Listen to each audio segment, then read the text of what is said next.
Hi, this is Michael Yardney. So people are asking me on a regular basis, what's happening with our property markets? What's happening with the world economy? Should we be worried? Should we be panicking? That I thought I'd create this short video to give you my thoughts on where we are at the moment. But they're not just my thoughts. They're my thoughts based on the research that I've done, reading a lot of economic reports, speaking to lots of economists, bankers, financiers and property people who've been in the market for a number of years, not just theorists, not just journalists in the media who are new at it. Okay, we're feeling the effects of the global crisis, no doubt about it.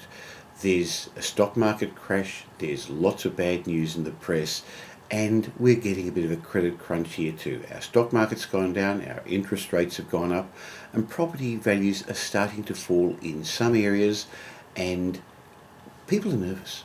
People aren't making buying decisions. But my concern is that maybe some people have gone too far, too extreme. Things really aren't as bad as is being made out. People are saying, well, how does it compare to the last property crash? How does it compare to the last depression, the last recession? Well, the last property crash, we had a little one after 2003 when the interest rates started to rise. And gee, it's totally different to that because it was really just a flattish period. We had a little property slump in 2000 and 2001 when there was an excess of new stock available in most capital city markets. And we sailed through that pretty nicely. In middle 96 we had the beginning of a property slump as well. Interestingly though, I guess the only one it compares to in the recent 20-30 years is the early 90s when we had the recession we had to have. And a lot of people are comparing it to that. In fact, the reports I'm reading are consumer sentiment and business sentiment is down to the points it was way back then in the early 90s. But let me just compare how things are now to the early 90s recession. In the 90s recession, we actually had a recession. Our economy was going backwards for a number of quarters. Not the case now. Our economy slowed a bit, but it's still going to grow by about 2.8% our GDP. So our economy is slowing, but still growing. Last time during the recession, our unemployment was 10.8%. Today, it's around 4%. Yeah, they say unemployment may go up a little bit, but we're still creating so many more jobs, we need to bring new immigrants in. See, last time people weren't coming to the country. No one wanted to come to Australia, it was in recession.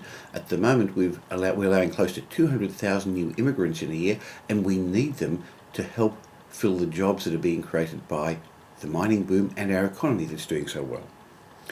Last recession, inflation was at around 7.5% or so. Today it's around 4%. Last time round, interest rates were around 18%. In fact, they got to 19 and 20% for a short while, but now they're, around 9 or 10%. So things are very, very different. This time round, our economy is doing well.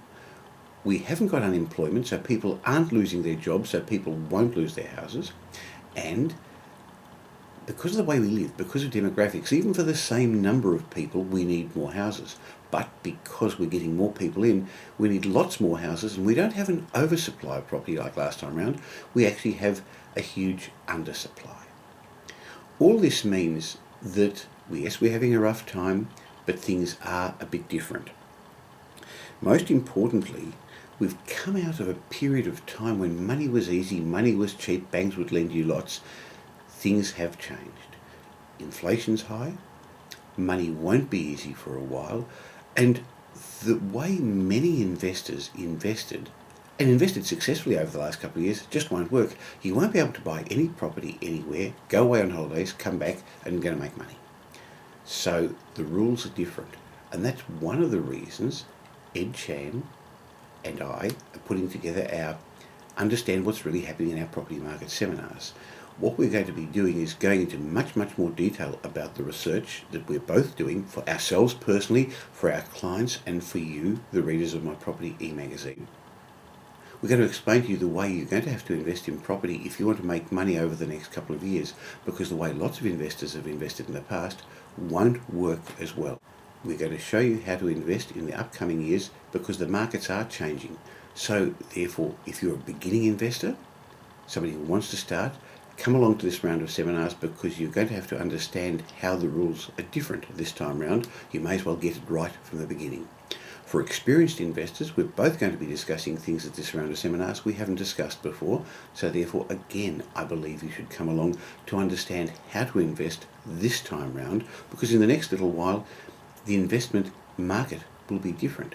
For experienced investors, you also should be there to learn how to protect your assets. You should make sure that in this time of rising inflation and a credit crunch, you're going to do the right things to protect your assets. So, click on the link below and find out more about how understand what's happening to the property markets round of seminars in August and September around Australia.